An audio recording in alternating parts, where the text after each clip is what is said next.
Hello students, I hope you all are fit and fine at your home. So today students we are reading the last topic of chapter number 3. This is the last video of this chapter. The name of the chapter is Ruling the Countryside. So today beta we are starting from the topic the Blue Rebellion and After. पहले बेटे हमने read किया था कि Indigo के लिए दो system शुरू किए गए थे, निज सिस्टम एंड राइटी सिस्टम, लेकिन दोनों में की वजह से जो पीजेंट्स थे वो इतने ज़्यादा फ्रस्ट्रेटेड हो गए थे कि उन्होंने नील विद्रोह को शुरू किया. In March 1859, thousands of riots in Bengal refused to grow indigo. As the rebellion spread, riots refused to pay rents to the planters and attacked indigo factories. तो बेटे जो ये आपकी नील खेती हो रही थी, इंडिगो की खेती हो रही थी, तो मार्च 1859 में बंगाल के हज़ारों कल्टीवेटर्स ने इंडिगो की खेती करने से इनकार कर दिया. और जैसे जैसे ये विद्रोह फैला, जो कल्टीवेटर्स थे उन्होंने बगान मालिकों को जो टैक्स वो दे रहे थे वो भी देने से उन्होंने मना कर दिया. And attacked indigo factories armed with swords and spears, bows and arrows. और उन्होंने जितने भी इंडिगो फैक्ट्री थी उन पर हमला कर दिया. जो भी उनके पास औजार थे जैसे तलवार, भाले, तीर, कमान, ये सब लेके उन्होंने इंडिगो की फैक्ट्रीज़ पर भी हमला किया. क्योंकि बेटे उस टाइम पे लोग बहुत ज़्यादा परेशान हो गए थे इंडिगो प्लांटर्स से.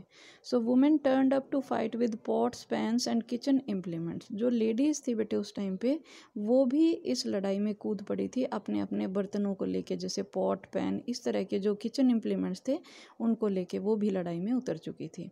Those who worked for the planters were socially boycotted and the gomasthas, agents of planters who came to collect rent, were beaten up. तो इस टाइम पे बेटे जितने भी बागान मालिकों के काम करने वाले जो लोग थे उन सभी का बहिष्कार किया गया, उनको सामाजिक बहिष्कार किया गया.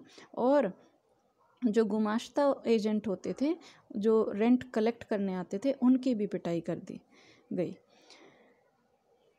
Riots swore they would no longer take advances to sow indigo nor be bullied by the planters' lathis, the lathi wielding strongman maintained by the planter. तो बेटे उस टाइम पे जो ब्रिटिशर्स थे वो अपनी पावर को यूज़ करवाने के लिए, इंडिगो को ग्रो करवाने के लिए लाठी वाले गुंडे भी रखते थे जो कि पीजेंट्स को परेशान करते थे और उनसे ज़बरदस्ती इंडिगो ग्रो करवाते थे.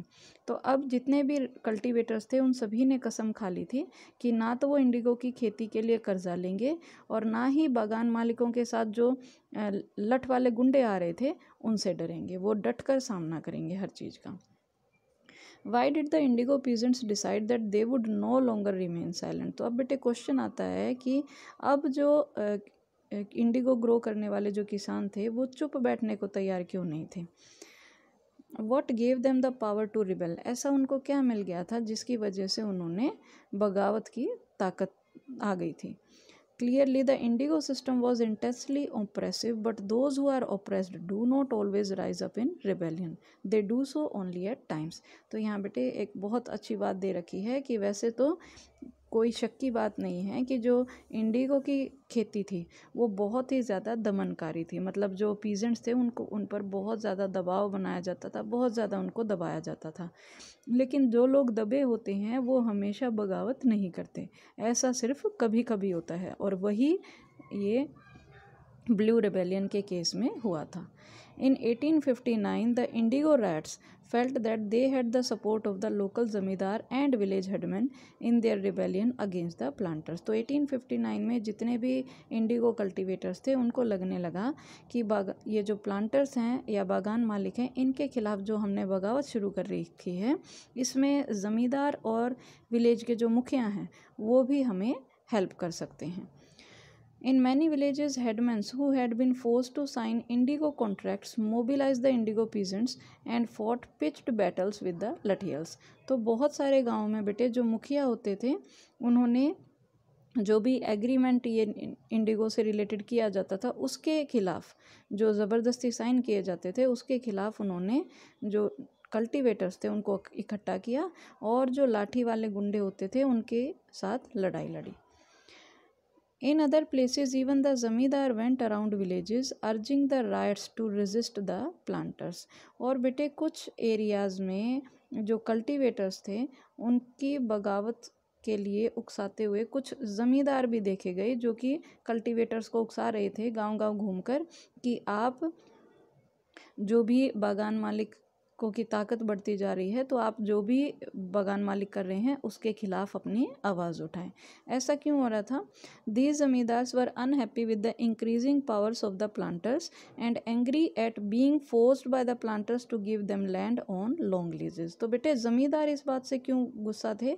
क्योंकि एक तो बागान मालिकों की ताकत बढ़ती जा रही थी और दूसरा जो प्लांटर्स थे, बागान मालिक थे, वो उनसे ज़बरदस्ती ज़मीन रेंट पे लेते थे और वो भी बहुत लंबे टाइम तक लेते थे, तो जिससे कि ज़मींदारों को भी कोई फ़ायदा नहीं हो रहा था और इंडिगो की वजह से तो सभी परेशान थे। The Indigo peasants also imagined that the British government would support them in their struggle against the planters। तो अब बेटे जो कल्टीवेटर्स थे इंडिगो के, उनको ये भी लग रहा था कि जो अंग्रेज़ी सरकार है वो भी इस संघर्ष में उनका साथ देगी, इस स्ट्रगल में उनका साथ देगी। सो after the revolt of 1857 the British government was particularly worried about the possibility of another popular rebellion. तो अब क्या हुआ बेटे, 1857 की जो बगावत हुई थी, जो 1857 का विद्रोह हुआ था, उसकी वजह से ब्रिटिश सरकार को भी ये लग रहा था, उनको भी ये डर लग रहा था कभी दोबारा से एक बड़ा विद्रोह ना हो जाए। सो इस वजह से when the news spread of a simmering revolt in the indigo districts the lieutenant governor toured the region in the winter of 1859। तो बेटे जब ये खबर फैली कि जो नील की खेती करने वाले ज़िले हैं वहाँ पर दोबारा से बगावत फैलने वाली है, दोबारा से लोग अगेंस्ट हो गए हैं, तो जो लेफ्टिनेंट गवर्नर थे उन्होंने 1859 की सर्दियों में इस पर्टिकुलर इलाके का दौरा किया। The ryots saw the tour as a sign of government sympathy for their plights. तो जितने भी कल्टीवेटर्स थे बेटे उनको लगा कि सरकार उनकी दुर्दशा से परेशान है और इसीलिए वो सहानुभूति दिखा रही है। व्हेन इन बरसात the magistrate Ashley Eden issued a notice stating that riots would not be compelled to accept indigo contracts. Word went around that Queen Victoria had declared that indigo need not to be sown। तो अब क्या हुआ बेटे, जो Ashley Aiden नाम के एक britisher थे जिन्होंने बरसात में एक नोटिस जारी किया और जो उसमें लिख रखा था कि जो कल्टीवेटर्स हैं उनको इंडिगो की क्रॉप्स ग्रो करने के लिए किसी भी एग्रीमेंट के लिए मजबूर नहीं किया जाएगा। तो अब बेटे उस टाइम पे लोग जो थे वो इलिटरेट थे, उनको नोटिस की बात तो इतनी ज़्यादा समझ नहीं आती थी, तो लोगों के अकॉर्डिंग जो नोटिस था उससे ये खबर फैल गई कि रानी विक्टोरिया ने नील की खेती न करने का हुक्म दे दिया है। Eden was trying to placate the peasants and control an explosive situation, but his action was read as support for the rebellion। तो बेटे जो एशले ईडन थे वो कहीं ना कहीं किसानों को शांत करने के लिए और जो भी रिबेलियन सिचुएशंस हो गई थी उस टाइम पे, विस्फोटक स्थितियां जो हो गई थी, उनको नियंत्रण करने की कोशिश कर रहे थे, लेकिन उनकी जो कार्रवाई थी उससे किसानों को लगा कि वो उनके विद्रोह का समर्थन कर रहे हैं, मतलब उनके विद्रोह में उनकी हेल्प कर रहे हैं। As the rebellion spread, intellectuals from Calcutta rushed to the Indigo district.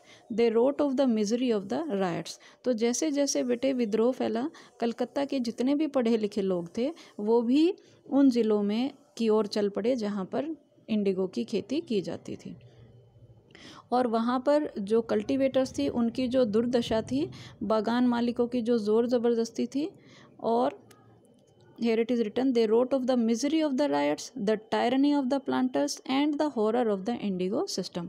तो बेटे उस टाइम पे कल्टीवेटर्स की जो दुर्दशा थी या बागान मालिकों की जो ज़ोर ज़बरदस्ती थी और अत्याचारी जो इंडिगो व्यवस्था थी उसके बारे में उन लोगों ने लिखना शुरू किया। Worried by the rebellion, the government brought in the military to protect the planters from assault and set up the Indigo Commission to inquire into the system of indigo production। तो बेटे उस टाइम पे जितने भी इस बगावत से डरते हुए जो बागानों में इंडिगो का प्रोडक्शन करने वाले जितने भी लोग थे वो पूरी तरह से हार चुके थे, और इसके बाद जो बागान मालिक थे वो कहीं ना कहीं बेटे जो सरकार थी वो इस बात से परेशान थी कि जो बागान मालिक हैं उनकी रक्षा के लिए उनको सेना बुलानी पड़ी कि कभी ये लोग ज़्यादा रिबेल कर दें और बागान मालिकों को हानि पहुंचा दें, तो इस वजह से उनको सेना भी बुलानी पड़ी। तो अब बेटे जो भी इंडिगो की प्रोडक्शन सिस्टम था उसकी जांच करने के लिए एक इंडिगो कमीशन भी बिठाया गया।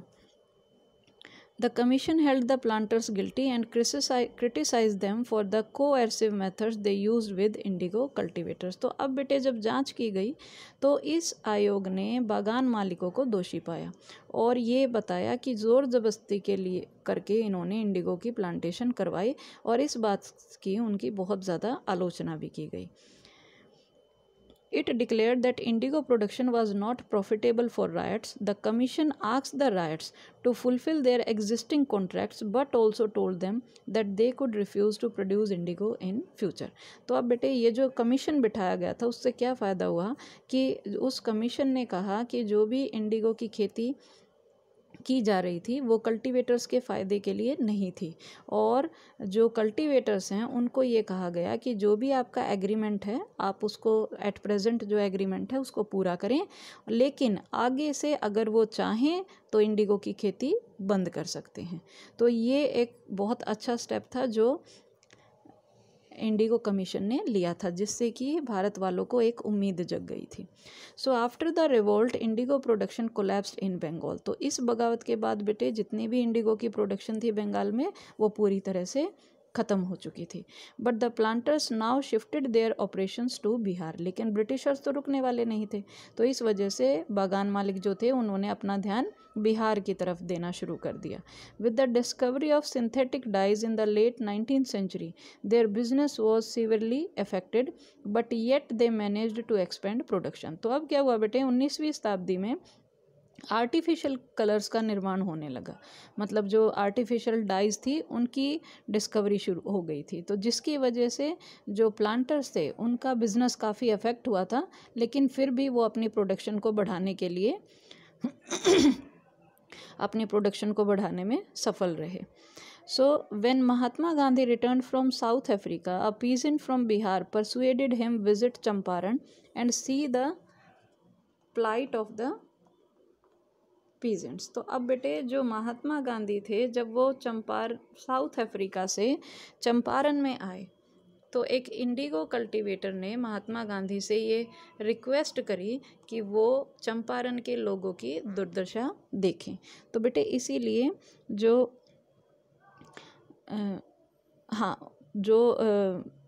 बिहार के एक किसान ने महात्मा गांधी जी से ये रिक्वेस्ट करी कि वो चंपारण आके नील जो इंडिगो कल्टीवेटर्स हैं उनकी दुर्दशा देखें कि वो कितना ज़्यादा सफ़र कर रहे हैं। सो महात्मा Gandhi's visit in 1917 marked the beginning of the Champaran movement against the Indigo planters. तो बेटे उस टाइम पे 1917 में महात्मा गांधी का ये जो दौरा था नील बागान मालिकों के खिलाफ चंपारण आंदोलन की शुरुआत हुई थी उस टाइम पे। तो बेटे अब इंडिगो से ही रिलेटेड ये आंदोलन था जो कि चंपारण में किया गया था। सो हेयर बेटा we have completed our chapter. यहाँ पे नीचे बेटे जो आपको पिक्चर दिखाई दे रही है उसमें अलग अलग स्टेप्स से हम किस तरह से इंडिगो से कलर बनाया जाता था वो रीड कर सकते हैं। सो हेयर बेटा we have completed. Hope you all have understood the topics well and we will meet with our next chapter in our next video. Till then, take care and have a nice day.